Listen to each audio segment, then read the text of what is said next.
Isa sa item na madalas hinahanap natin sa loob ng ating bahay, isang suklay. Madalas hinihiram natin to dahil yung atin is madalas nasa hiraman din or kaya naman is marumi.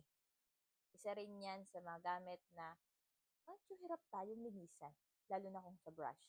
So when it comes to suklay, meron ako marirecommend sa inyo na buy one take one na nakita ko dito sa online. Isa to sa magandang ibigay din natin sa ating mga kids, lalo na kapag sila ay papasok sa school.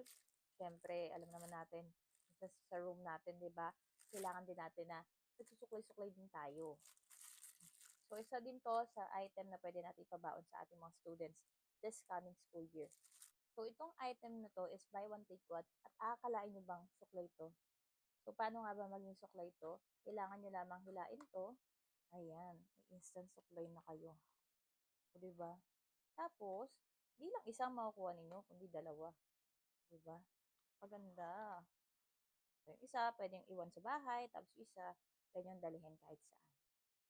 Mura lang tong item na to at pwede nyo rin itong ipang regalo kung meron kayong mga girlies out there na mahilig magsuklay or madalas nakakalimutan ng suklay nila, madalas nangihiram ng suklay or kaya naman hindi marunong maglinis ng kanilang suklay, ito ang para sa kanila. Kasi after nyong gamitin, o diba, matatanggal na yung buhok-buhok dyan na nakuha sa inyo. O diba?